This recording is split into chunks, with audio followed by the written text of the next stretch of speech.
noches, ministro de la iglesia local pentecostal del Alba y a toda su congregación, y también a todos los ministros aquí reunidos, y a las personas de gobierno que están, los que queden y también los que estuvieron, y también a todos los presentes. Un saludo de todo mi corazón con amor divino para todos ustedes, y que las bendiciones de Jesucristo nuestro Salvador sean sobre todos ustedes y sobre mí también. En esta ocasión, para mí es un privilegio grande estar con ustedes para compartir las bendiciones de Cristo y compartir con ustedes lo que Dios nos está dando allá en Puerto Rico, así como los pastores aquí atienden sus congregaciones. Yo también pastoreo una congregación allá en Puerto Rico. Para esta ocasión quiero leer en el capítulo 9 de la carta de San Pablo a los Hebreos, versos 16 al 24, donde nos dice: porque donde hay testamento es necesario que intervenga muerte del testador, porque el testamento con la muerte se confirma, pues no es válido entre tanto que el testador vive, de donde ni aun el primer pacto fue instituido sin sangre, porque habiendo anunciado Moisés todos los mandamientos de la ley a todo el pueblo, tomó la sangre de los becerros y de los machos cabríos con agua, lana escarlata e hisopo, y roció el mismo libro, y también a todo el pueblo, diciendo: esta es la sangre del pacto que Dios os ha mandado. Y además de esto, roció también con la sangre el tabernáculo y todos los vasos del ministerio. Y casi todo es purificado según la ley con sangre, y sin derramamiento de sangre no se hace remisión.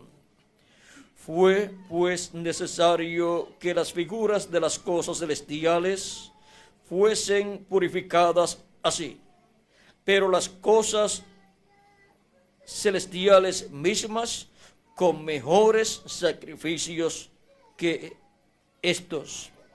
Porque no entró Cristo en el santuario hecho de mano, figura del verdadero, sino en el cielo mismo, para presentarse ahora por nosotros ante Dios. Que Dios bendiga nuestras almas con su palabra y nos permita entenderla. Nuestro tema para esta ocasión es la realidad de lo que fue tipificado. Pueden tomar asiento si tienen la bondad. La realidad de lo que fue tipificado es lo más importante de todo, pero siempre tenemos el tipo y figura en lo que llega la realidad. Y en el Antiguo Testamento encontramos desde el Génesis los tipos y figuras de la primera venida de Cristo y también de la segunda venida de Cristo, y las cosas que Él haría, tanto en su primera venida como en su segunda venida. O sea que todo está tipificado aquí en el Antiguo Testamento. Por lo tanto, su venida tiene que concordar con los tipos y figuras. Por eso es que Cristo siempre utilizaba la Escritura y decía, escrito está. Ahora, desde que el ser humano cayó en el huerto del Edén, encontramos, por ejemplo, el tipo y figura de la venida de Cristo en la simiente de la mujer que fue prometida, que vendría y que heriría al enemigo en la cabeza, como dice Génesis capítulo 3, verso 15, y pondré enemistad entre ti, o sea, está hablándole a la serpiente, pondré enemistad entre ti y la mujer, y entre tu simiente y la simiente suya. O sea, la simiente de la mujer que viene a ser un hombre. Y entre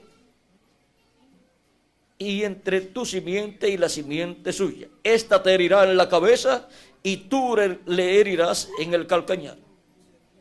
Vean, en ese solo pasaje, en ese solo verso, está hablando de la venida del Mesías y que vendrá por medio de una mujer.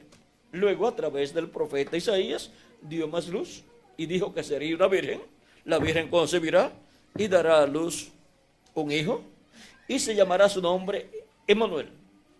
¿Y por qué cuando fue a nacer Jesús y el arcángel Gabriel le apareció a la Virgen María, no le dijo, como la Escritura dice que le pondrás por nombre, se llamará Emmanuel? Le tienes que poner Emmanuel. Más bien le dijo, le pondrás por nombre Jesús. Porque Emmanuel lo que significa es Dios con nosotros. Y la primera venida de Cristo es Dios con nosotros visitando al ser humano, porque Jesús estaba Dios en toda su plenitud manifestado. Era el verbo hecho carne, y el verbo era con Dios y era Dios, y se hizo carne y habitó entre nosotros. Era la manifestación plena de la divinidad. En los demás profetas Dios se había manifestado en una porción, pero en Jesús se manifestó en toda su plenitud. Y ahora vean cómo en este pasaje, un solo verso, tenemos la promesa de la venida del Mesías, tenemos la promesa que será por medio de una mujer, y nos dice que va a herir al diablo en la cabeza, cuando Dios habla así, diciéndole a la serpiente que la serpiente lo herirá en el calcañar, pero la simiente de la mujer, el Mesías, herirá a la serpiente en la cabeza. Y ahora, en la cruz del Calvario, esto fue realizado. Vean cómo en un pasaje tan pequeño se nos habla una profecía tan abarcadora. Luego se nos dio más luz a través de los demás profetas. Ahora, vean ustedes cómo viene más luz de etapa en etapa. Dios dice en Oseas capítulo 11, verso 9 al 10, pero yo soy Jehová tu Dios desde la tierra de Egipto. Aún te haré morar en tiendas como en los días de la fiesta. Y he hablado a los profetas y aumenté la profecía. ¿Cómo Dios aumenta la profecía? Hablando por medio de sus profetas, porque no hará nada el Señor Jehová sin que antes revele sus secretos. ¿A quiénes? A sus siervos, sus profetas, dice Amós capítulo 3, verso 7. Y por medio de los profetas usé parábolas.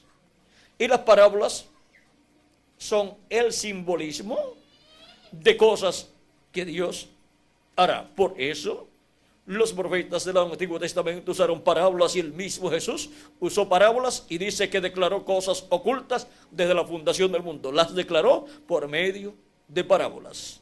Y esas parábolas, si son entendidas por las personas, pueden entonces comprender el misterio contenido en esa parábola. Y ahora, vean ustedes cómo Dios, desde el Génesis, ha estado hablando de la venida del Mesías. Y vean cómo desde el Génesis, pues Génesis es allá el comienzo y por consiguiente allí está la semilla de todo lo que ha de venir a través de la historia de la raza humana. Y ahora, miren ustedes también en otro pasaje, la venida del Mesías. Se encuentra en el mismo Génesis. En el mismo Génesis encontramos esa promesa de la venida del Mesías y está aquí. Capítulo 3, verso 21. Y Jehová Dios hizo al hombre y a su mujer túnicas de pieles y los vistió. Y usted me preguntará, ¿y cómo puede ver ahí la venida del Mesías?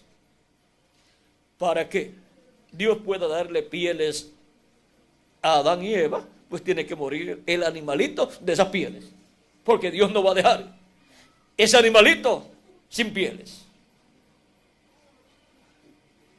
Y tiene que haber un sacrificio, y ese es el sacrificio de Cristo, para Cristo vestirnos a nosotros.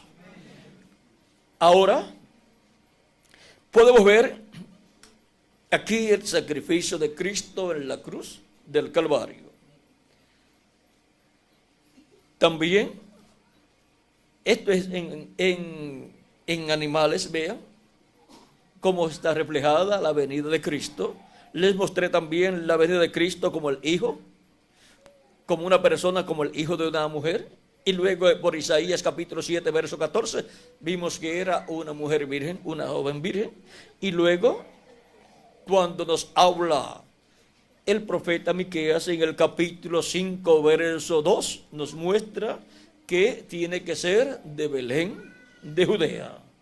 Y también Isaías capítulo 11 nos habla que es del tronco de Isaí, el retoño vástago que nacerá, que surgirá.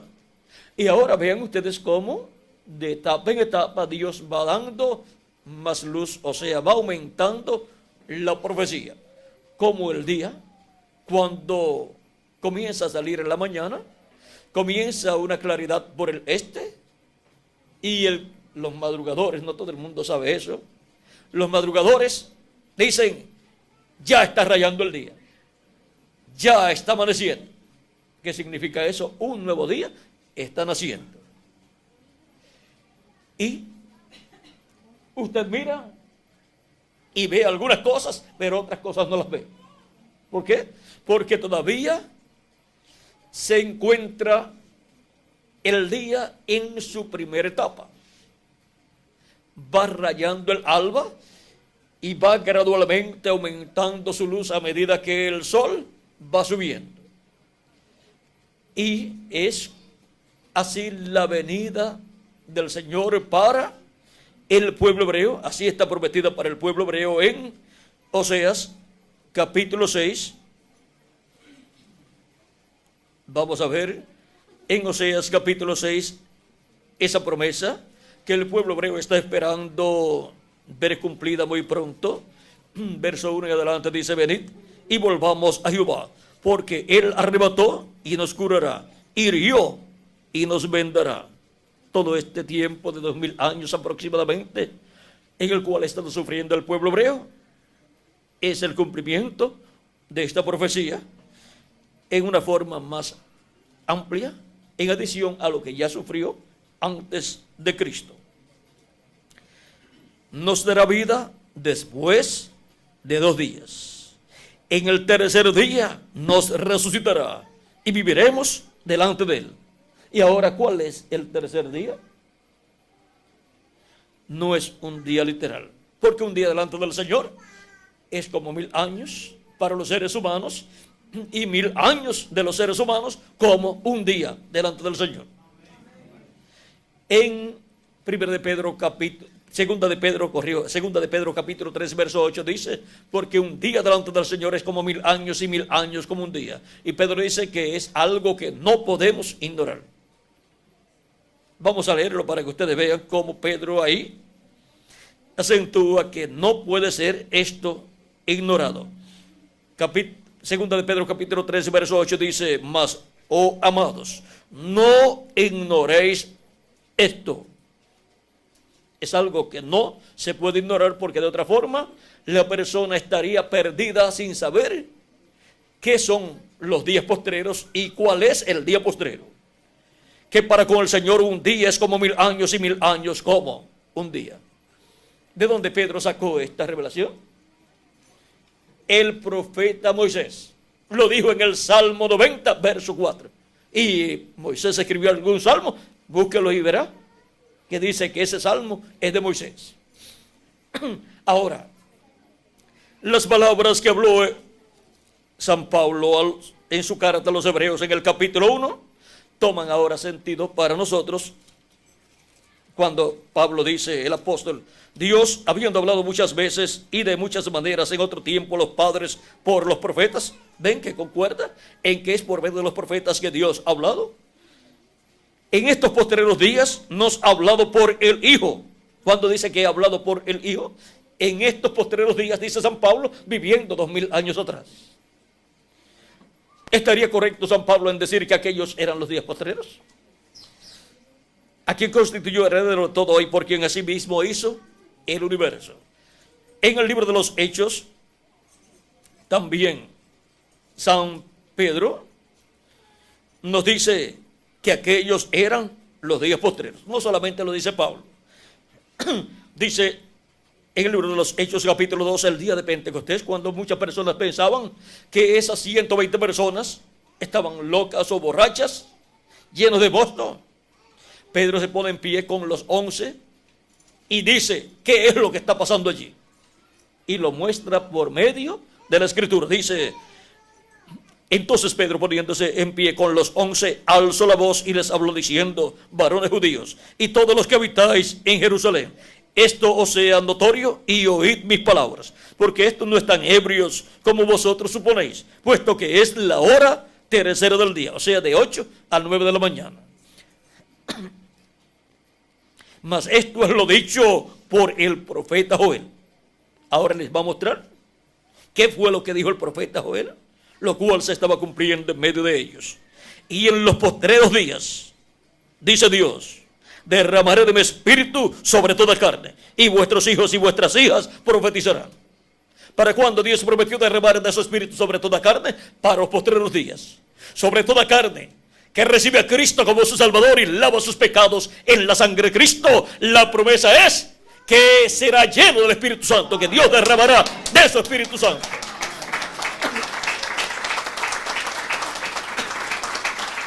O sea que es sobre toda carne que recibe a Cristo como su Salvador. Y ahora, esta es una promesa ¿para cuándo? Para los postreros días. Y ya allí en el tiempo de los apóstoles, al día de Pentecostés, estaba ya Dios derramando de su Espíritu Santo.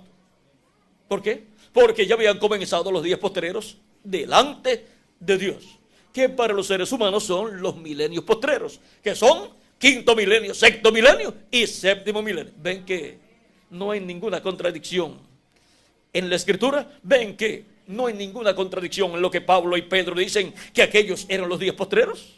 ¿Vieron lo sencillo que es todo? Un día delante del Señor es como 1000 años para los seres humanos. ¿Y quién más habló de los días postreros? Nuestro amado Señor Jesucristo. ¿Que Jesús habló de los días postreros? Claro que sí.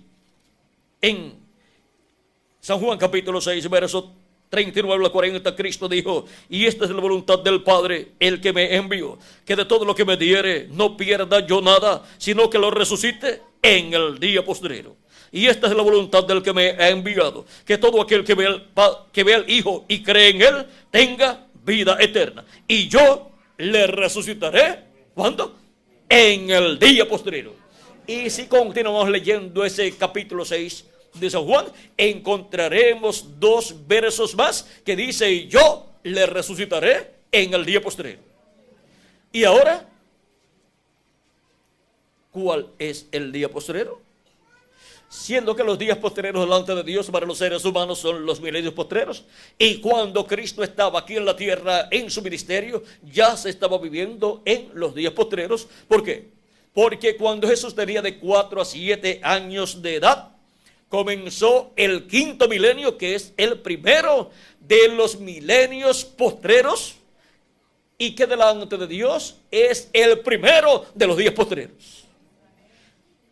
Y así como los días postreros de la semana son jueves, el quinto día, viernes, el sexto día, y sábado, el séptimo día. El sábado es el día postrero de la semana. Y se le llama también el día del Señor en el Antiguo Testamento, del cual también Cristo dijo en una ocasión que el Hijo del Hombre es Señor del sábado. Y el séptimo día de la semana representa el séptimo milenio. Porque el séptimo milenio es en el cual Cristo resucitará a los muertos creyentes en él que han partido, porque ese es el día postrero delante de Dios, que para los seres humanos es el milenio postrero. El milenio donde Cristo resucitará a los muertos creyentes en él que han partido, y nos transformará a nosotros los que vivimos, y nos llevará a la cena de la boda del Cordero, y luego regresaremos con Cristo para el glorioso reino milenial. Ahora, ¿en qué año del séptimo milenio? Eso es lo que no sabemos, y eso lo dejamos quietecito, y esperamos que los muertos en Cristo resucitan, y entonces veremos el calendario, y nos diremos el uno al otro, aquí está, este era el año que los muertos en Cristo resucitarían. Y ese año pertenece al séptimo milenio, al día postrero. Ahora, antes de la resurrección de los muertos en Cristo y de la transformación de nosotros que vivimos, ¿qué nos dice San Pablo? ¿Qué tiene que ocurrir primero?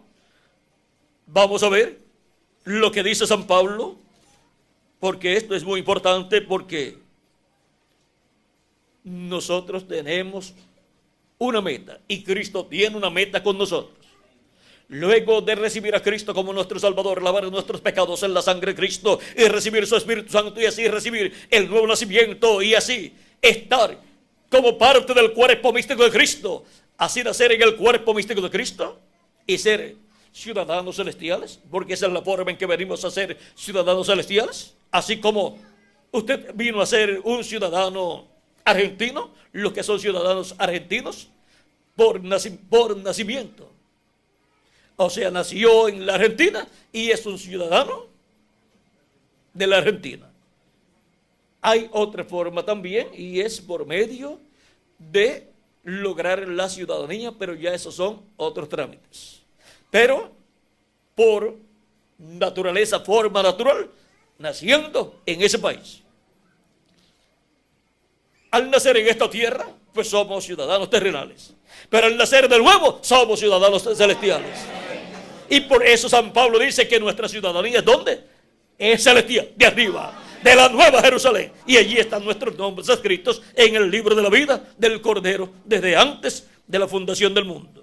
Y ahora, ¿qué dice San Pablo? Lo que pasará con los creyentes en Cristo que han lavado sus pecados en la sangre de Cristo y han recibido su Espíritu Santo y así han nacido de nuevo.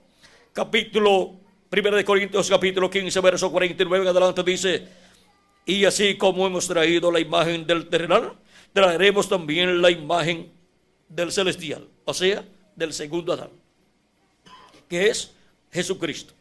Pero esto digo, hermanos, que la carne y la sangre no pueden heredar el reino de Dios, ni la corrupción hereda la incorrupción. O sea que usted no puede continuar viviendo por toda la eternidad con ese cuerpo de carne que usted tiene y que yo tengo, porque es mortal, corruptible y temporal. Es por un lapso de tiempo para que usted y yo hagamos contacto con la vida eterna, que es Jesucristo, y obtengamos el nuevo nacimiento y así seamos sellados con el sello del Dios vivo, que es el Espíritu Santo, para el día de la redención. Dice Pablo que somos sellados con el Espíritu Santo de la promesa para el día de la redención. Claro que sí, claro que lo dice en Efesios capítulo 4, verso 30, donde dice: y no contristéis al Espíritu Santo de Dios, con el cual fuiste sellados para el día de la redención. El día de la redención es el día en que los muertos en Cristo resucitarán y nosotros los que vivimos seremos transformados. Y eso será el año del jubileo actualizado, porque el año del jubileo es el año de la redención, en donde cada persona que había sido vendida como esclavo o había quedado como esclavo por alguna deuda, o su propiedad había sido tomada por alguna deuda o la habían vendido, en el año del jubileo, que era el año 50, cuando se tocaba la trompeta del año del jubileo, el día 10 del mes séptimo, todo quedaba libre. Las propiedades quedaban libres y regresaban a su dueño original. Y los esclavos quedaban libres y regresaban a su familia. Tipo y figura de la liberación que Cristo hará en este tiempo final para regresar a nuestra familia celestial con cuerpos eternos. Ahora ya en lo espiritual esa liberación se ha realizado, y esa es la primera parte, porque tiene dos partes esta liberación: la espiritual, al recibir a Cristo como nuestro Salvador y lavar nuestros pecados en la sangre de Cristo y recibir su Espíritu Santo. Y hemos nacido del cielo y hemos obtenido un cuerpo teofánico de la sexta dimensión, del paraíso. Y si nuestro cuerpo físico muere, pues continuamos viviendo en ese cuerpo teofánico de la sexta dimensión, continuamos viviendo en el paraíso. Y esperamos a la resurrección de los muertos en Cristo para obtener el cuerpo nuevo y eterno que Cristo nos dará. Pero si permanecemos vivos hasta que los muertos en Cristo resucitan y los veamos, nosotros seremos transformados. ¿Y qué estaremos haciendo para ser transformados? ¿Qué estará sucediendo? ¿Qué estará Dios haciendo? Veamos aquí. He aquí os digo un misterio, y este es un misterio grande del reino de Dios. No todos dormiremos, o sea que no todos vamos a morir. Dice no dormiremos, ¿por qué? Porque los santos no mueren, sino que duerme su cuerpo físico, pero él está en el paraíso. Es igual que cuando usted se acuesta en la cama a dormir, usted no está muerto, sino que duerme, y su alma y su espíritu están viajando, está soñando, pero luego es despertado. Como cuando Cristo fue a despertar a Lázaro, dijo: Lázaro, nuestro amigo, duerme, voy a despertar. Ellos pensaron que hablaba del sueño físico, pero era que había partido, su cuerpo físico había muerto, y ahora Cristo lo iba a despertar. Y eso es figura de la resurrección de los muertos en Cristo para el día postrero. En Lázaro, su amigo, Cristo representó lo que él hará con todos los muertos en Cristo en el día postrero. Y ahora Cristo, siendo el que va a llevar a cabo la resurrección, está poniendo el fundamento, la base en tipos y figuras de lo que él hará en el día postrero. Y él mostró allí que tiene poder para resucitar a un hombre que ya estaba en estado de corrupción, había comenzado la corrupción. Marta le dice, cuando Jesús dice, quiten la piedra, quitad la piedra, Marta dice, ya lleva 4 días, ya es de 4 días. Pero para Jesucristo, ya lleve un día, lleve 2, 3, lleve 4, lleve 20, lleve 100 años, lleve 1000 años, lleve 2000 años, para Cristo es lo mismo. Él es la resurrección y la vida. Y el que cree en Cristo, aunque esté muerto, vivirá. No hay ningún problema. Ahora Él nos dará un cuerpo nuevo, conforme a su promesa. Ahora, no todos dormiremos, o sea, no todos vamos a morir. Va a haber un grupo de personas que estará vivo aquí, en la tierra, y que será transformado sin ver muerte. Y vamos a ver qué estará haciendo y qué estará escuchando ese grupo de personas? Dice, en un momento, vamos a ver, pero todos seremos transformados. En un momento, en un abrir y cerrar de ojos, a la final trompeta. ¿Cuándo seremos transformados? Los que vivimos y los muertos en Cristo resucitados, a la final trompeta. Guarden eso en sus corazones y en sus mentes, porque para ser transformados los que vivimos, estaremos escuchando esa trompeta final. Y vamos a ver dentro de unos momentos qué es esa trompeta final. Porque se tocará la trompeta y los muertos serán resucitados incorruptibles. Y nosotros seremos transformados. Primero son resucitados en cuerpos incorruptibles los santos que han partido. Y nosotros seremos transformados y tendremos el cuerpo incorruptible también. Un cuerpo eterno, un cuerpo inmortal, incorruptible y glorificado, jovencito, para toda la eternidad. Porque es necesario que esto corruptible se vista de incorrupción y esto mortal se vista de inmortalidad. Es necesario para poder ir con Cristo a la cena de la boda del Cordero y para reinar con Cristo por el milenio y por toda la eternidad como reyes y sacerdotes. Porque con este cuerpo solamente tenemos la oportunidad de vivir 50, 75 o 100 años. Ya de los 70 años en adelante ya da bastante trabajo para continuar viviendo, pero se vive. Pero ya si uno llega a 100, ya hay que estar ayudándole a alguien que no se vaya a caer, porque ya los huesos de esa persona, si se cae, se pueden partir, y si se fracturan los huesos, ¿quién los va a pegar? ¿Cómo se van a pegar esos huesos que ya están en una edad muy avanzada? O sea que después tendría muchísimos problemas. Ahora, ese es el cuerpo que nosotros tenemos, el cual es mortal, corruptible y temporal.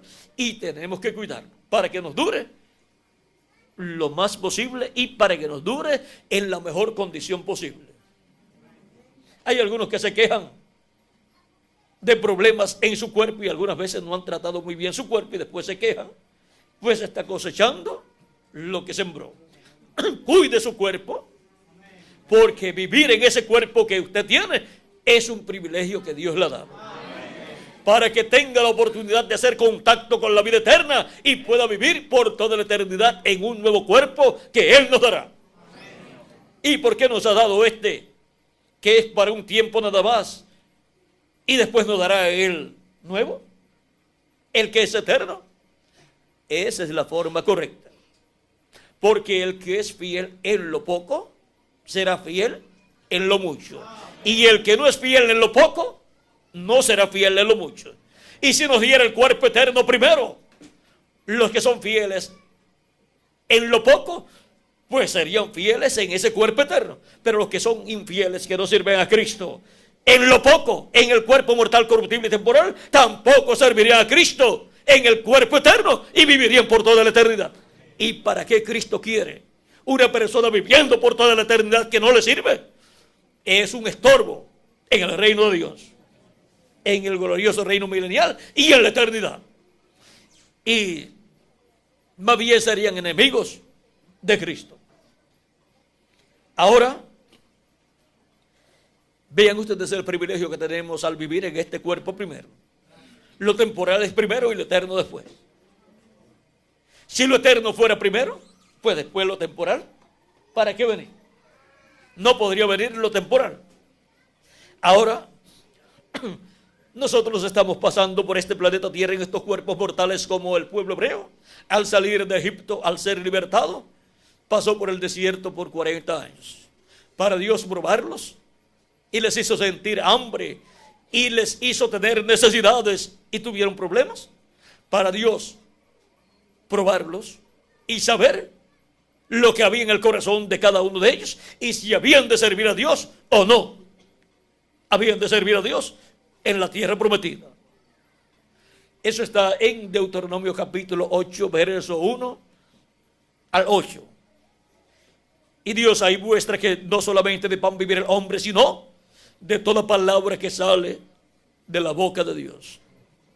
Por eso la persona tiene que agarrarse bien de la palabra de Dios y vivir los días que Dios le ha dado para vivir aquí en la tierra, que son pocos, pero si los aprovecha bien, esos pocos días le serán de beneficio para vivir luego por toda la eternidad. Y algunas personas piensan que esta vida es la única que hay. Pero no es así. Después de esta vida en este cuerpo mortal, la persona sigue viviendo en su espíritu, que es un cuerpo de otra dimensión. Si no sirvió a Cristo, pasa a la quinta dimensión, que es el infierno. Y es una cárcel de la cual no puede salir hasta que sea resucitado y llamado para el juicio final. Y el que sirve a Cristo, pues si muere su cuerpo físico, sigue viviendo en el cuerpo teofánico de la sexta dimensión, va al paraíso a vivir, y allí todo es felicidad. Pero desean volver a la tierra para tener un cuerpo físico, eterno, inmortal, incorruptible, jovencito y glorificado igual al cuerpo de nuestro amado Señor Jesucristo. Ahora podemos ver que para el tiempo final Cristo resucitará a todos los que han creído en Él y han partido, a los que han nacido de nuevo. Y por eso es que la trompeta final suena para nuestra transformación, luego que los muertos en Cristo hayan resucitado. Y cuando esto corruptible se haya vestido de incorrupción y esto mortal se haya vestido de inmortalidad, entonces se cumplirá la palabra que está escrita: sorbida es la muerte en victoria. Luego ya no habrá más muerte para los que serán transformados y para los que serán resucitados en cuerpos eternos. Esta promesa Cristo la ha hecho para los creyentes en Él. Y de ahí en adelante estaremos jovencitos por toda la eternidad y estaremos a imagen y semejanza de nuestro amado Señor Jesucristo. Luego estaremos aquí de 30 a 40 días y después nos iremos con Cristo a la cena de las bodas del Cordero. Entonces es que veremos a Cristo en su cuerpo glorificado, porque también nosotros tendremos un cuerpo glorificado como nuestro amado Señor Jesucristo.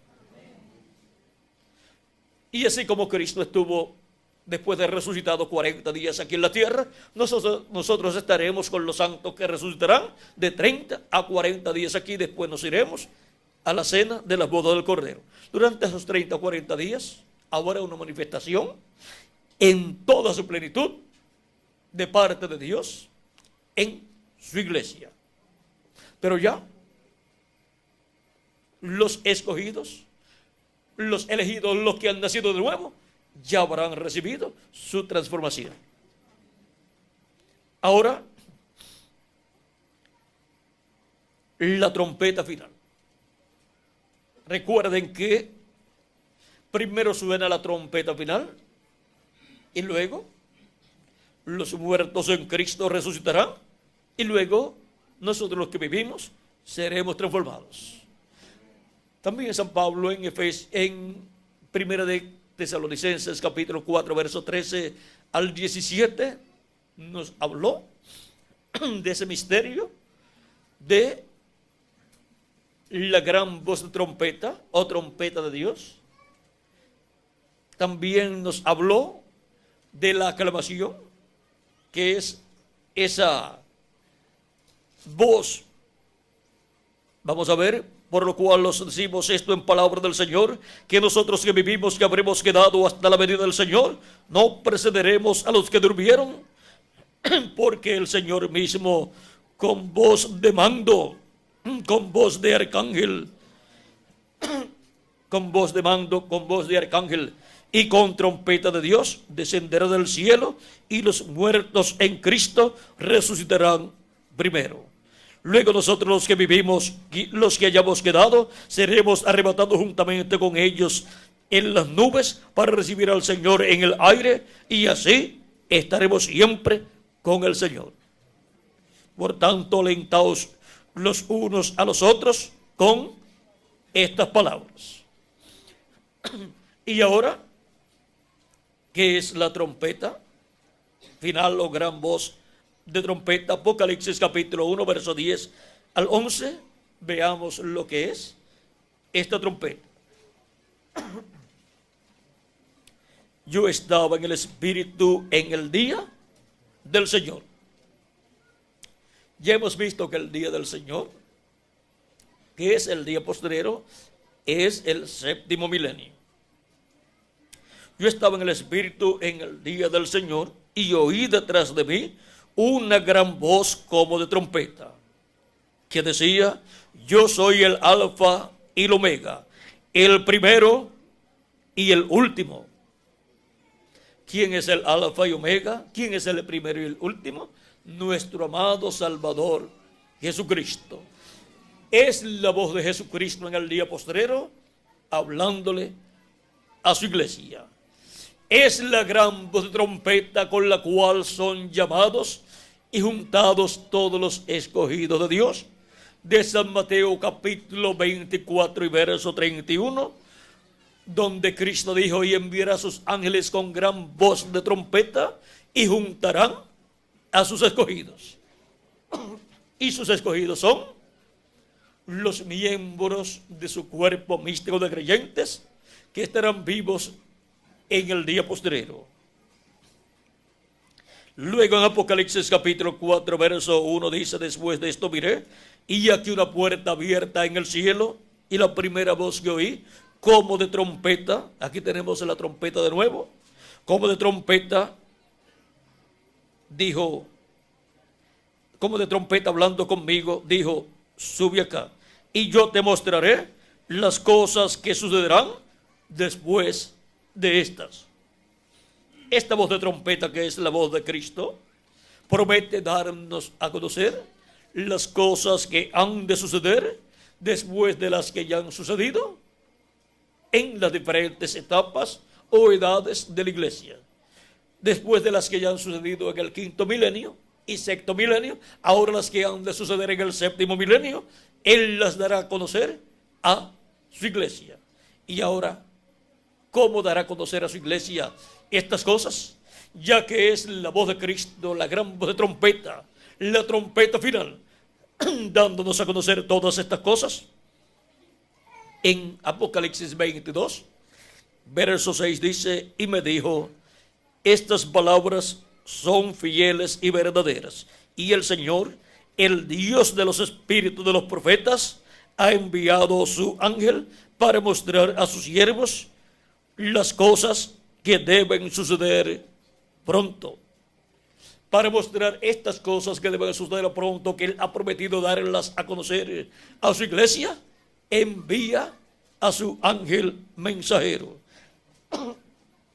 Y este ángel mensajero es un profeta, y el profeta de la dispensación del reino. Por eso viene profetizando las cosas que han de suceder pronto. Eso es lo que hacen los profetas enviados de Dios: profetizar las cosas que han de suceder y llamar al pueblo a la palabra de Dios para servir a Dios con toda su alma. En Apocalipsis 22, versos 16, dice el mismo Cristo: yo, Jesús, he enviado mi ángel para daros testimonio de estas cosas en las iglesias. Él ha enviado para dar testimonio de estas cosas en las iglesias, para todas las iglesias. Es el ángel del Señor Jesucristo, enviado por Jesucristo, el mismo ángel que Jesucristo le envió al apóstol San Juan para darle la revelación del libro del Apocalipsis en esta forma simbólica. Y el ángel del Señor Jesucristo vendrá dando testimonio de estas cosas, dándole testimonio de estas cosas a la iglesia de Jesucristo en este tiempo final. Estas cosas que ya están aquí en el libro del Apocalipsis, en estos símbolos, esas son las cosas que serán abiertas a la iglesia de Jesucristo para así conocer las cosas que han de suceder en este tiempo final y ver también las cosas que ya han sucedido durante estos 2000 años que han transcurrido de Cristo hacia acá. Ahora hemos visto lo que es la trompeta final o gran voz de trompeta. Y hemos visto que está representada, simbolizada, reflejada en la trompeta del año del jubileo de Levítico capítulo 25, verso 8 al 13. Y está representada en la trompeta que se sonó y luego se sonaba en cada ocasión en que José, el hijo de Jacob, allá en Egipto, cuando él salía del trono, cuando él salía del palacio del rey, se tocaba esa trompeta y toda persona tenía que doblar su rodilla al pasar José. Y esa es la trompeta final que anunciaba allá, en tipo y figura, la venida de José. Cuando sonaba esa trompeta, todo el mundo sabía que José estaba viniendo.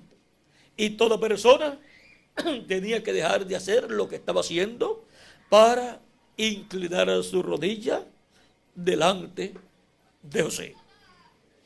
Y toda rodilla se doblará, dice la Escritura, delante de Cristo. En la segunda venida de Cristo, ahí esa promesa estará siendo cumplida. Pero antes suena esa trompeta final o gran voz de trompeta que revela el misterio de la venida de nuestro José. Y nuestro José es nuestro amado Señor Jesucristo, el cual se reflejó en José. Allí podemos ver el tipo y figura de lo que sería la realidad de la venida de Cristo.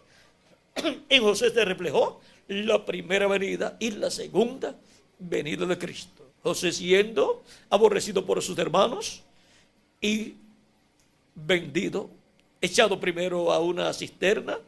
Eso habla de Cristo siendo rechazado por el pueblo hebreo y odiado, y luego a petición del pueblo hebreo crucificado por el imperio romano. Eso fue cuando fue echado en la cisterna José, ahí representaba eso. Y luego José en Egipto, encontramos que al interpretar el sueño al faraón, vino a ser colocado en la posición más alta después del faraón. Y vino a ser el administrador del imperio del faraón. Recibió vestiduras nuevas, gentiles. Fue arreglado como gentil. Recibió un nombre nuevo, Sabnat Panea, un nombre gentil, o de entre los gentiles, el cual el faraón le colocó. Recibió el anillo del faraón, tipo del Espíritu Santo, y recibió una esposa gentil, la cual le dio 2 hijos, Manasés, el mayor, y Efraín, el menor, los cuales son tipo y figura, Manasés del pueblo hebreo y Efraín de la iglesia del Señor Jesucristo. Ahora, esta joven, Asenat, siendo gentil, representa también a la iglesia gentil. Mujeres en la Biblia son tipo y figura de iglesias. Por eso estas mujeres gentiles que aparecen en la Biblia son tipo y figura de la iglesia del Señor Jesucristo. Y Miren ustedes, por medio de esta joven gentil, José, tener estos dos hijos. Esto es de figura de Cristo con su iglesia teniendo hijos. Y ahora, cuando Jacob va a bendecir a José, bendice a los hijos de José y José los trae frente a Jacob y los coloca. José queda frente a su padre Jacob y él pensó, como Manasés es el mayor, para que quede frente a la mano derecha de mi padre Jacob, tengo que ponerlo frente a la mano derecha, por lo tanto me queda en mi mano izquierda. Y lo colocó en su mano izquierda. Y luego, para que Efraín quede frente a la mano izquierda de Jacob, José lo colocó en su mano derecha. Y viene Jacob, cuando va a bendecir a los hijos de José, y coloca la mano derecha sobre la cabeza de Efraín. Efraín quedaba frente a la mano izquierda de Jacob, pero Jacob no extendió su mano izquierda sobre Efraín. Cuando extendió su mano derecha, porque la bendición de la primogenitura corresponde a la mano derecha. Por eso el título de propiedad en Apocalipsis 5 está en la mano derecha de Dios, en la diestra de Dios. Y ahora Jacob no pone su mano derecha sobre Manasés, que está frente a él, sino que la coloca, cruzándola, sobre la cabeza de Efraín. Y luego coloca la mano izquierda sobre la cabeza de Manasés y hace una cruz. Y por medio de la cruz, donde Cristo fue crucificado, la bendición que era para el pueblo hebreo, la cual el pueblo hebreo la rechazó cuando rechazó a Cristo, ahora por medio de la cruz ha pasado a la iglesia gentil, que está representada en Efraín. La bendición de la primogenitura la tiene la iglesia del Señor Jesucristo. Por eso San Pablo nos dice en su carta a los Gálatas, en el capítulo 3, verso 14, para que en Cristo Jesús la bendición de Abraham alcanzase a los gentiles, a fin de que por la fe recibiésemos la promesa del Espíritu Santo. Ahí está la bendición de Abraham, el bautismo del Espíritu Santo, y esa es la primogenitura. Y ahora por medio de la iglesia gentil, que tiene la bendición de la primogenitura, vienen los primogénitos de Dios escritos en el cielo, en el libro de la vida del Cordero. Ahora, esa bendición fue la que el pueblo hebreo perdió. Todos los miembros del Israel celestial, vean ustedes, ahora vienen por medio de la iglesia gentil y no por medio del pueblo hebreo. Y de entre los hebreos también vienen personas a Cristo, porque pertenecen, en adición a pertenecer al pueblo hebreo terrenal, al Israel terrenal, pertenecen al Israel celestial. Y el Israel celestial es el que tiene la bendición de la primogenitura. El Israel celestial es el que tiene el Espíritu Santo. La iglesia del Señor Jesucristo es la que tiene el Espíritu Santo en su medio, produciendo el nuevo nacimiento de todos los creyentes en nuestro amado Señor Jesucristo. Y ahora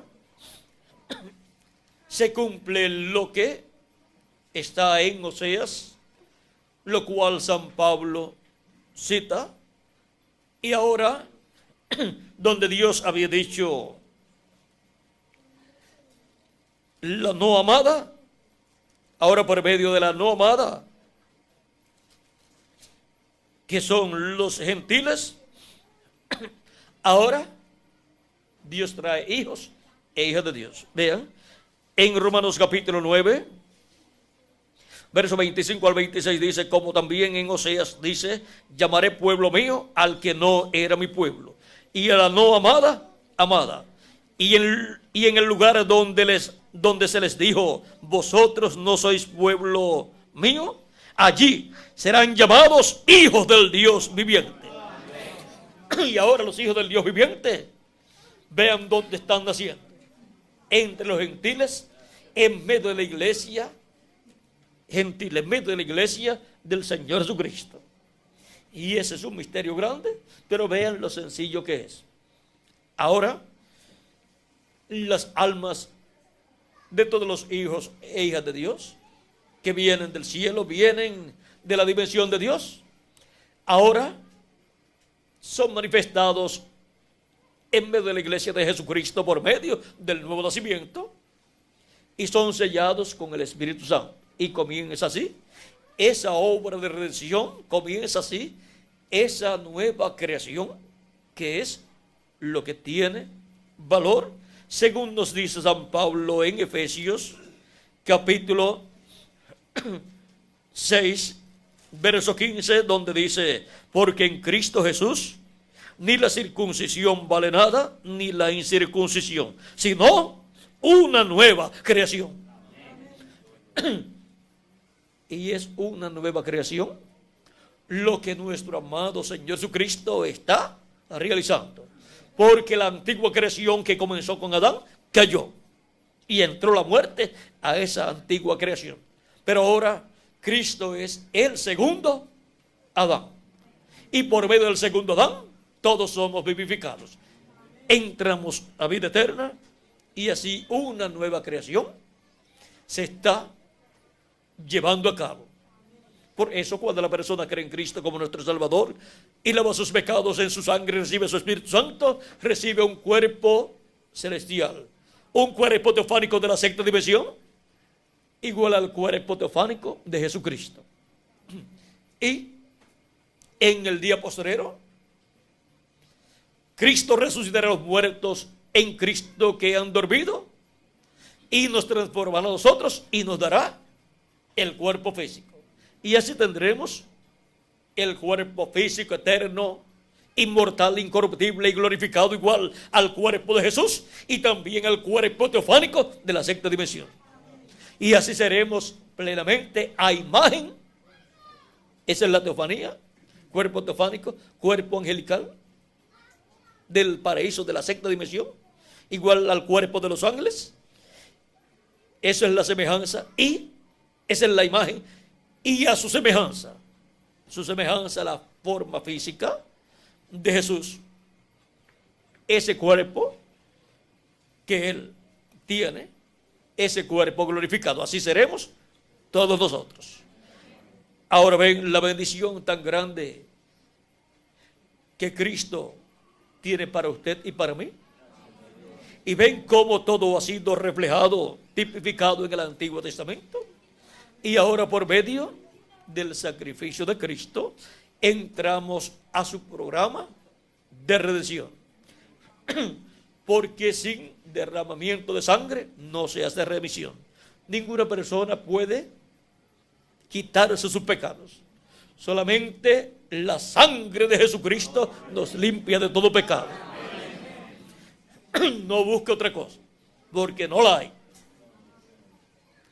Y ahora todos los sacrificios que se efectuaron en el Antiguo Testamento de animalitos ya no hacen falta. ¿Por qué?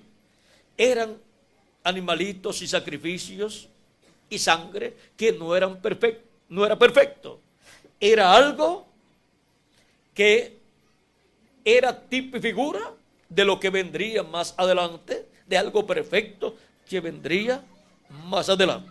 Por eso necesitaban diferentes sacrificios y tenían que estarlos realizando cada vez. Por ejemplo, el de la Pascua, el cordero pascual era sacrificado la víspera de la Pascua una vez al año. Y el macho cabrío de la expiación también una vez al año, el día 10 del mes séptimo. y los demás sacrificios que el pueblo hebreo efectuaba. Pues miren, todos esos sacrificios, todos juntos, se consolidan en un solo sacrificio, en el sacrificio de Jesucristo, el Cordero de Dios. Él es nuestra Pascua y también Él es nuestra expiación. Él es el macho cabrío de la expiación actualizado. Y ahora no se necesitan sacrificios de animalitos que solamente con su sangre cubrían el pecado. Pero el sacrificio de Cristo y su sangre no cubren el pecado. ¿Y qué hace entonces la sangre de Cristo? Lo quita. No estamos en tiempo para cubrir el pecado, sino para quitar el pecado, y solamente hay una sola cosa que lo quita: la sangre de nuestro amado Señor Jesucristo. Ahora podemos ver la realidad de lo que fue tipificado. La realidad de lo que fue tipificado en todos esos sacrificios es Jesucristo siendo sacrificado en la cruz del Calvario, derramando su sangre por nosotros y limpiándonos de todo pecado. Nosotros no necesitamos otro sacrificio de animalitos.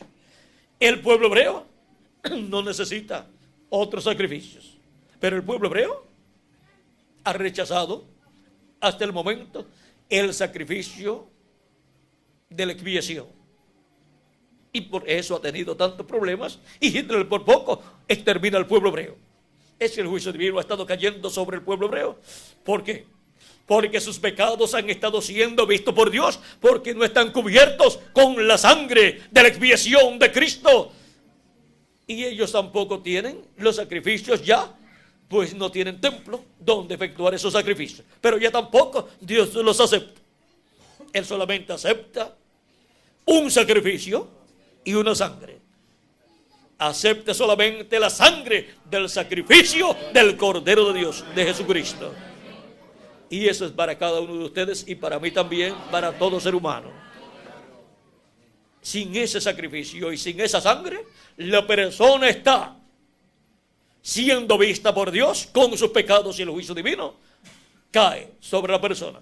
Pierde el derecho a la vida eterna la persona al no tener sus pecados quitados con la sangre de Cristo. Ahora vean por qué para el pueblo hebreo eran tan importantes esos sacrificios. Y si los tipos y figuras eran importantes, ¿cuánto más la realidad de esos tipos y figuras? Y ahora tenemos ¿qué? ¿Tenemos los tipos y figuras? No, tenemos la realidad de lo que fue antes el tipo y figura.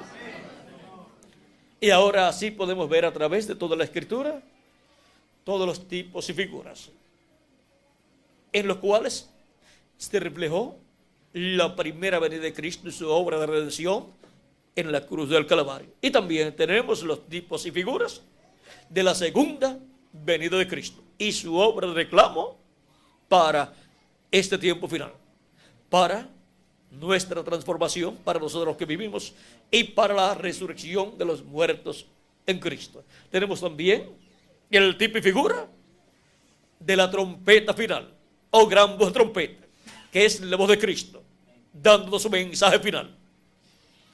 Todo eso está tipificado en el Antiguo Testamento y también está profetizado en el Nuevo Testamento. Y ahora nosotros estamos viviendo en un tiempo en que tenemos que ser realistas. Y para ser realistas tenemos que conocer la realidad de lo que fue tipificado. Una persona no puede ser realista si no conoce la realidad. Y cada persona tiene que enfrentarse a la realidad del programa de Dios del tiempo que le toca vivir, para que no se nos pase por encima, como le pasó al pueblo hebreo, que estaban esperando la venida del Mesías. Estuvo en medio de ellos y no creyeron que ese era el Mesías. En todas sus interpretaciones no tenían nada escrito que dijera que el Mesías en su venida sería un obrero de la construcción, que sería un carpintero. Eso no estaba en nada de los escritos de los teólogos de aquel tiempo. Muchas interpretaciones, pero ninguna dio con el Mesías cuando estuvo allí presente en la tierra. Pero vean ustedes, Dios se esconde de los ojos de los sabios y entendidos. ¿Quiénes eran los sabios y entendidos de aquel tiempo? Los teólogos, los doctores en divinidad, los fariseos y saduceos, los sacerdotes y el sumo sacerdote. De todos los ciegos, ¿cuál era el más ciego? El más grande, el sumo sacerdote. Pues le dice a Cristo, cuando lo estaba juzgando, le dice: mira, si tú eres el Cristo, dínoslo ya, y no nos turbes más el alma. Cualquier persona diría: ahora sí que va a creer el sumo sacerdote. Pero la intención del corazón del sumo sacerdote no era para creer. Un incrédulo no puede creer. Solamente creen los creyentes.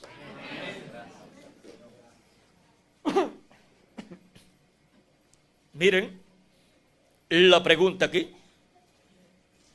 Capítulo 26, verso 63 en adelante dice: más Jesús callaba. Cuando lo estaban acusando, más Jesús callaba. Entonces el sumo sacerdote le dijo: te conjuro por el Dios viviente, que nos digas si eres tú el Cristo, el Hijo de Dios. O sea que lo está colocando bajo juramento. Que hable bajo juramento la verdad. Jesús le dijo: tú lo has dicho. Y además de esto, tú lo has dicho. Y además os digo que desde ahora veréis al Hijo del Hombre sentado a la diestra del poder de Dios y viniendo en las nubes del cielo. Entonces el sumo sacerdote rasgó sus vestiduras, lo cual no podía ser, diciendo: ha blasfemado. En vez de decir: por fin nos dice abiertamente a todos juntos aquí, al gran concilio del Sanedrín, nos dice la verdad. Nos dice que Él es el hombre. Hay algunas personas que quieren saber quién es el hombre, pero no con buenas intenciones, sino para condenarlo. Y uno de ellos era el sumo sacerdote. Siempre estamos buscando una causa para matarlo. Y ahora él ya tenía, el sumo sacerdote, todo planificado.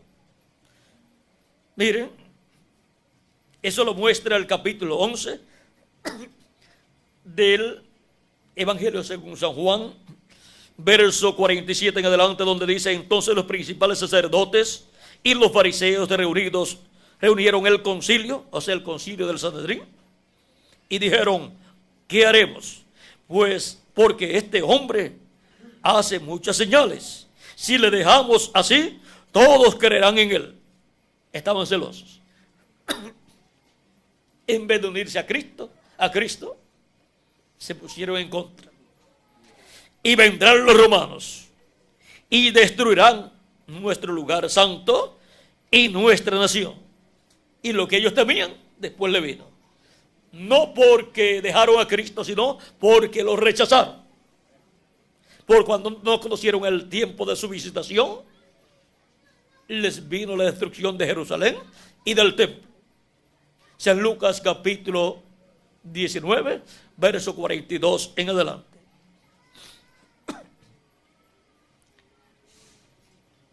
Entonces Caifás, uno de ellos, sumo sacerdote aquel año, les dijo: vosotros no sabéis nada, ni pensáis que nos conviene que un hombre muera por el pueblo y no que toda la nación perezca. Miren, ya en su corazón tenía esta mala intención, como la tuvo Caín contra Abel. Cuando lo invitó para ir al campo, ya tenía esa mala intención.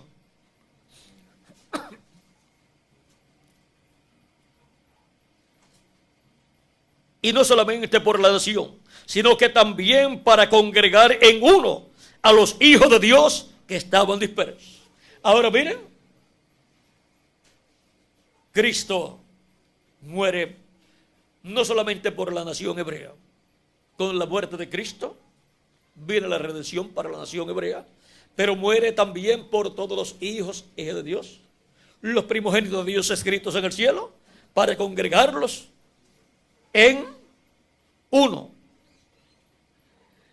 Congregarlos en uno, en el cuerpo místico del Señor Jesucristo. Y ahora todo obró para bien.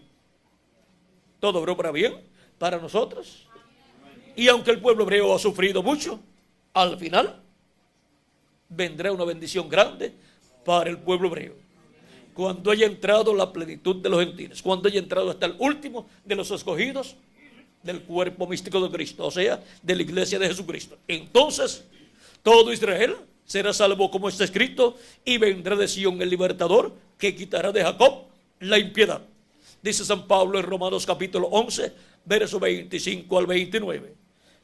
Y esto lo tomó San Pablo de la profecía de Isaías capítulo 59, verso 17 al 22 o al 21.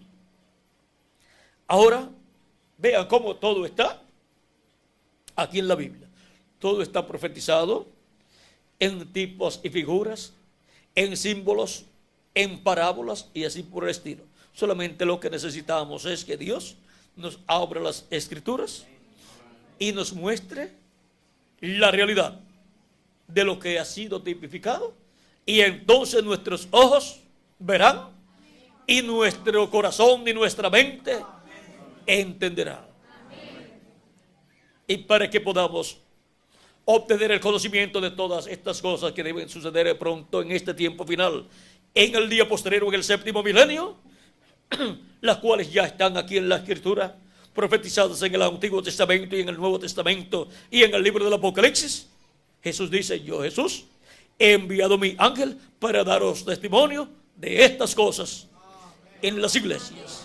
Y así nos abre las Escrituras, y entonces podemos entender todas estas cosas que deben suceder pronto en este tiempo final. ¿Cuántos sabían que los días postreros eran el quinto, sexto y séptimo milenio? No lo sabían, pero ya lo saben.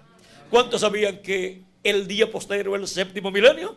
No lo sabían, pero ya lo saben. ¿Y vieron lo sencillo que era todo? Vieron que no había contradicción en lo que dijo San Pablo y en lo que dijo San Pedro. Y ahora hemos visto también lo que es la trompeta final o gran voz de trompeta. Hemos visto que es la gran voz de trompeta del Alfa y Omega, la voz de Cristo, nuestro amado Salvador, hablándonos y dándonos a conocer todas estas cosas que deben suceder pronto y llenándonos del conocimiento de su programa. Y así, llamando y juntando a sus escogidos en el cuerpo místico de Cristo y preparándonos para ser transformados y raptados y llevados a la cena de las bodas del Cordero. Para eso es la gran voz de trompeta, llamando y juntando a los escogidos. Para eso es la voz de Cristo, dándonos a conocer todas estas cosas que deben suceder pronto en este tiempo final. Y así, como una persona no puede obtener la salvación si no escucha la predicación del Evangelio, que revela el misterio de la primera venida de Cristo como Cordero de Dios, llevando a cabo su obra de redención en la cruz del Calvario. Si no recibe la revelación de ese misterio por medio del Evangelio, no puede recibir a Cristo como su Salvador y lavar sus pecados en la sangre de Cristo y recibir su Espíritu Santo y así recibir el nuevo nacimiento. Y ahora, para el día postrero, necesitamos conocer estas cosas que deben suceder pronto, para así ser preparados para nuestra transformación. Y Cristo, con amor divino, nos estará dando a conocer todas estas cosas que deben suceder pronto. Y por eso dice: yo, Jesús, he enviado mi ángel para daros testimonio de estas cosas en las iglesias. Su ángel mensajero no es el Señor Jesucristo. Por eso cuando Juan quiso adorarlo, el ángel le dijo que no lo hiciera. Él solamente es el profeta mensajero del día posterior, del séptimo milenio. Él es el profeta del séptimo milenio para todos los siglos del séptimo milenio. Y por medio de ese ángel mensajero es que todas estas cosas que deben suceder pronto son reveladas en el día posterior a la iglesia del Señor Jesucristo, porque Jesucristo en el Espíritu Santo estará manifestado en su ángel mensajero, colocando en el corazón y en la boca de su ángel mensajero toda esta revelación de todas estas cosas que deben suceder pronto. Dios, por medio del profeta Moisés, y al profeta Moisés le dijo, para que lo dijera al pueblo, que él pondría su palabra en la boca del profeta que él enviaría. Y así lo ha hecho a través de todos los profetas, y en Jesús en toda su plenitud, y en los diferentes mensajeros durante la dispensación de la gracia, y para el día postrero en el ángel del Señor Jesucristo. Y él hablará esa palabra con amor divino para beneficio de toda la iglesia de Jesucristo, sin pelear con la gente, sin pelear con los creyentes, sino con amor divino, para que así todos sean preparados para la transformación, porque esa es la meta de Cristo, que todos lleguemos a ser a imagen y semejanza suya, que todos lleguemos a recibir la transformación si estamos vivos, o la resurrección si parte alguno de los creyentes en Cristo, y tengamos así el nuevo cuerpo y reinemos con Cristo por el milenio y por toda la eternidad. Pero antes del milenio, de estar en el reino milenial, Cristo nos tiene una fiesta preparada. Dios tiene una gran fiesta preparada, que es la recepción, llamada la cena de las bodas del Cordero, para las vírgenes prudentes que entran con Cristo, y la puerta luego se cierra. Entran con Cristo el esposo en su venida, y luego se cerrará la puerta, pero nos iremos con Cristo el esposo a la cena de las bodas del Cordero. Vean la realidad de lo que fue tipificado. Para mí ha sido un privilegio estar dándoles testimonio de la realidad de lo que ha sido tipificado. Y este es el tiempo de despertar ¿a qué? A la realidad. A la realidad de lo que ha sido tipificado. Que las bendiciones de Jesucristo nuestro Salvador sean sobre todos ustedes y sobre mí también, y pronto todos seamos transformados y llevados con Cristo a la cena de las bodas del Cordero en el cielo, en el nombre eterno del Señor Jesucristo. Amén y amén. Dejo nuevamente con nosotros al reverendo director Ramiro Girón para continuar y finalizar nuestra parte, y también pasarla al reverendo Miguel Bermúdez Marín la parte, para que él termine su parte también.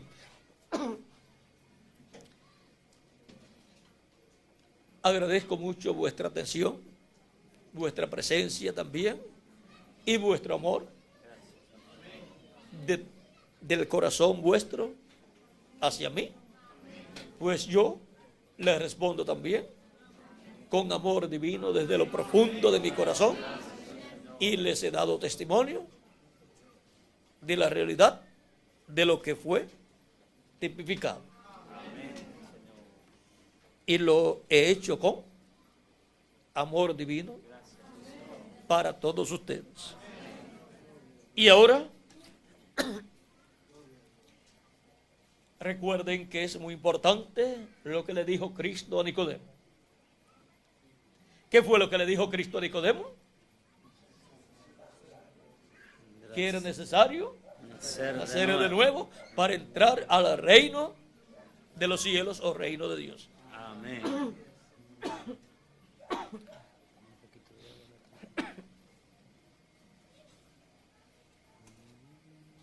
Con el permiso de ustedes.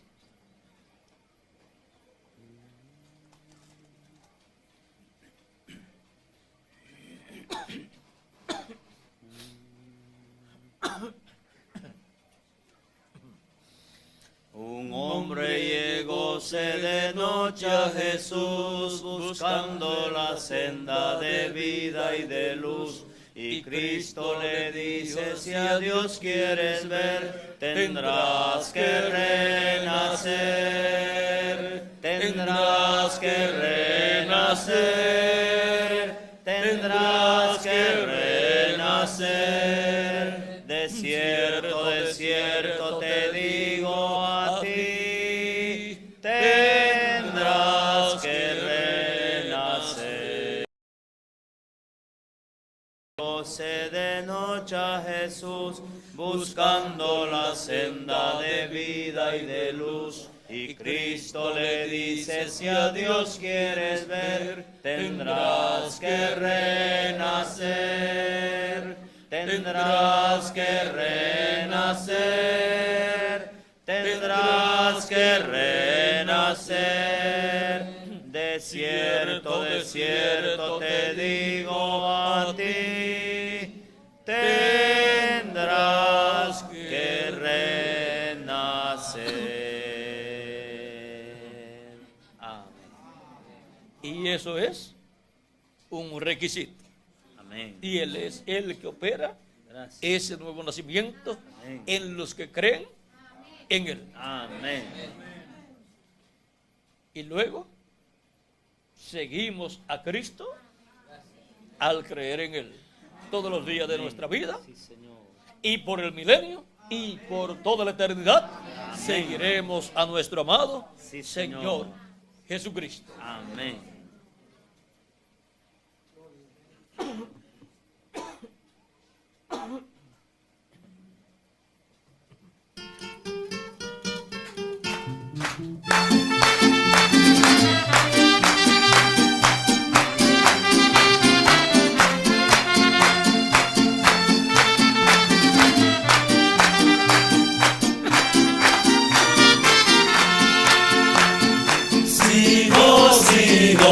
Sigo a Jesucristo, tras Jesús en la luz yo le seguiré.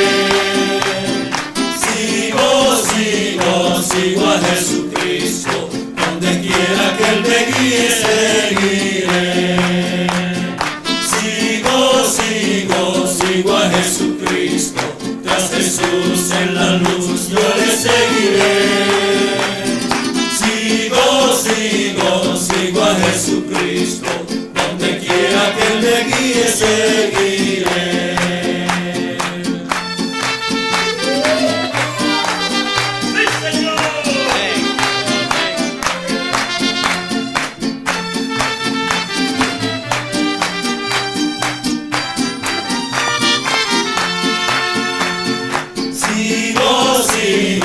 Sigo a Jesucristo, a Jesús en la luz yo le seguiré.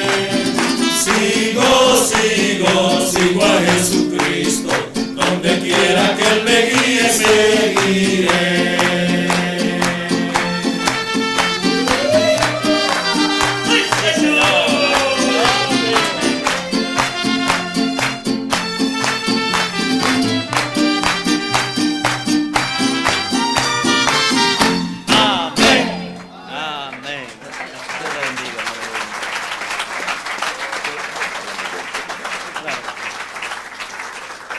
Gracias a Dios por su gloriosa palabra.